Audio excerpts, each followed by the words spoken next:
Hey there, folks. Welcome to Spectrum Pulse. We talk about music, movies, art, and culture. And today we're going to be talking about the new album from Toby Keith, titled Drinks After Work.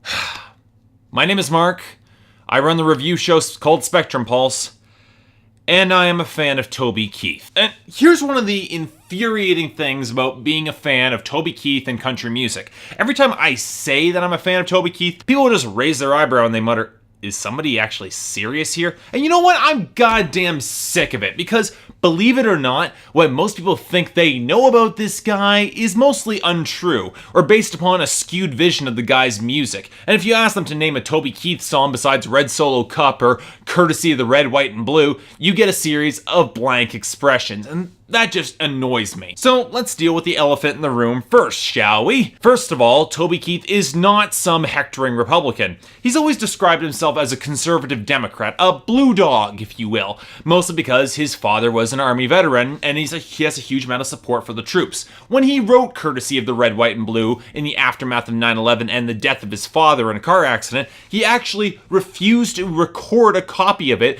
and only played it live. He only recorded a copy when he began to get a real empathetic reaction from his fans and the military at large when he went to go perform for them in Iraq and Afghanistan, which he did a number of times. And then the whole Dixie Chicks feud happened and a lot of stupid was thrown in both directions. For the record though, Toby Keith is a better songwriter than the Dixie Chicks ever were, and he was actually the one who called off the feud in the end, even if the Dixie Chicks were right in the end about George Bush. See, here's the thing that most people don't really know about Toby Keith. He's been in the country music scene for almost 20 years now. He started off in the early 90s and had a steady stream of hits on the country charts until his mainstream breakthrough in the late 90s and early 2000s. Primarily, his singles have been light, upbeat, self-aggrandizing, and kind of jokey, and it helps that he's a clever enough songwriter who's able to actually laugh at himself. What's contributed to his longevity, however, is his emotional range and his skill as a songwriter. Believe it or not, Toby Keith has had a huge hand in writing the majority of his material, often being one of only a few songwriters on his tracks, or sometimes he's the only songwriter,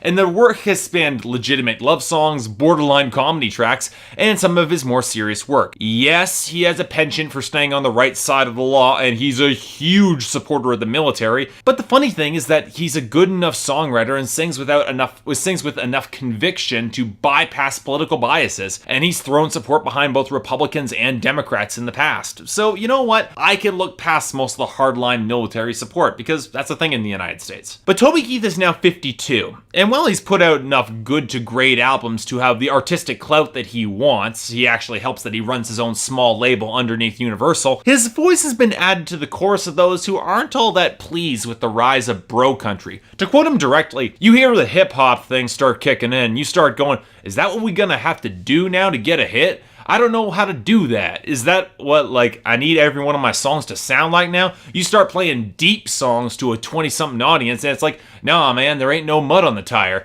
There isn't anything about a Budweiser can. That ain't about a chicken dance out by the river. That ain't about smoking a joint by the haystack. That's about somebody dying and shit. Keep that in mind. Toby Keith is actually talking about the inability for a younger audience, i.e. my audience, to be able to actually appreciate more in-depth songs. They're just looking for the superficial checklist bro country ballads, and he's not wrong here. So I was more than a little intrigued about his most newest album. Also keep that thought in mind when you consider that Toby Keith had major writing credits on 11 of the 13 songs on his newest album, Drinks After Work, and one of those songs that he doesn't have credits on is a cover. So yeah, he's got the majority of credits here, and you better bet that I was intrigued, both as a fan of the guy and as somebody who has kept a very keen eye on the state of modern country. So, with all that in mind, what did I think about Drinks After Work?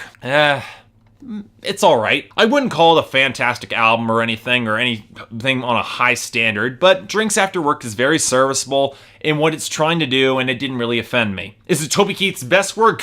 God, no. But it's far from his worst, and it's easy enough to recommend, even if I can't help but be a little bit disappointed that it wasn't as deep or meaningful as some of Toby Keith's comments indicated that it could have been. It's also pretty much exactly what you've expected from a Toby Keith record. A couple songs about hard partying and kicking ass, a few heartfelt songs about love and loss, a few tracks about the southern lifestyle that don't so much pander to as feature rural tropes, and a collection of pretty corny jokes to supplement his love for the armed forces and the military. Toby Keith is playing in very familiar territory here, and there's an ease and comfort to his delivery on the more laid-back tracks that shows he's not really stretching himself where he doesn't need to. That can be both good and bad though, because he also doesn't really try as hard as he could have, which does annoy me. What becomes interesting about this album is that some of the cautious steps that Toby Keith has made towards getting a hit on modern country radio, particularly in the pickup girls and party vein. It's a refreshing twist to see that Toby Keith has completely ignored the checklist variety of bro country tracks in favor of his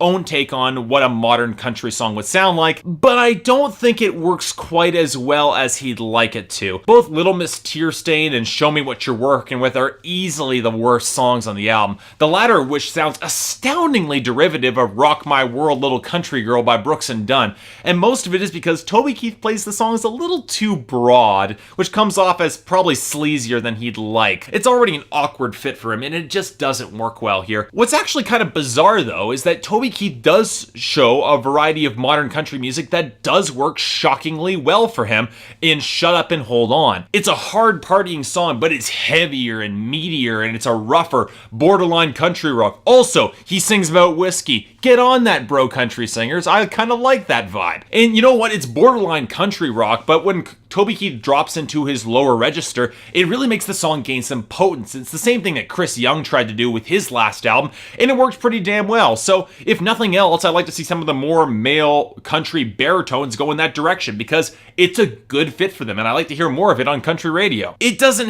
happen nearly enough, though, on this album, and it brings me to the first big issue with this album. The instrumentation and production aren't uniformly strong. Since Toby Keith produced the album himself, you can tell there are moments here on this album where he's toying with different guitar tones and styles in order to better fit with the modern sound, and he ends up with some pretty mixed results. Sure, before we knew they were good, manages to blend guitars with multiple tones reasonably well, but Drinks After Work just feels a little bit too slick and poppy for Toby Keith, and the vocal overdubs don't help, mostly because they're not needed. And about halfway through the album, Toby Keith reverts back to traditional country anyway, and surprise, surprise, he's a better fit for it. Even with that, though, there are just moments of inorganic percussion and drum machines that just don't fit well in the mix, and only make me wish that Toby Keith had utilized his drummer more often. So, okay, putting all that aside, what about the lyrics? Well, there are the occasional moments of cleverness, but there's also more clumsiness on this record than there reasonably should be, and can reasonably be excused. Now, don't get me wrong, there's still a fair amount of wit and charm that I did like, but Toby Keith hasn't exactly always been the best technical songwriter, and it's pretty easy to tell when he's not trying in the same vein. That being said, when he does try, he does deliver well, and his vocal delivery does a lot to save most songs. He's still as expressive and energetic as ever, and songs like The Other Side of Him and the heartbreaking Chucky's Gone show that he's got a real skill for melancholic and emotionally effective songs. And you know what? I will say this. Toby Keith is probably one of the very few country stars who's not afraid to go in this particular direction and who can reasonably pull off being righteously pissed, with a big example on this album being Hard Way to Make an Easy Living, a bitter and extremely angry defense of the American farmer, which is just overloaded with contempt at those people who consider the farm life an easy job. Considering how bad the drought was across the American Midwest this year, I can definitely hear some very real empathy in this song from Toby Keith. He makes it sound like he actually does care, and you know what? He probably does. And while some might song the aggressiveness of the song pretty abrasive,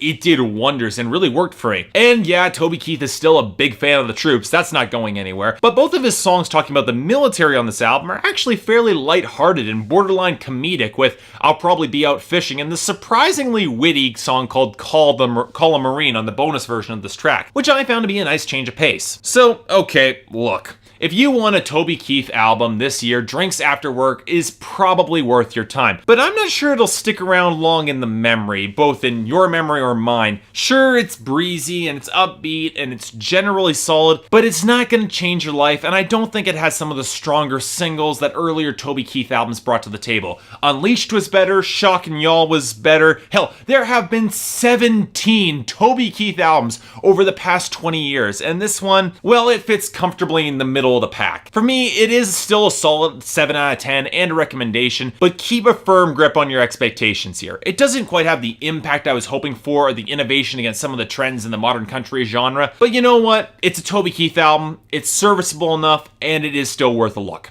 Check it out. So yeah, thanks a lot for watching. If you'd like to like and subscribe, I'd be more than grateful. If there's anything else I might be able to do to better improve my presentation, or if there's any other albums you'd like me to check out, I'd be more than happy to take a listen. Until then, see you next time.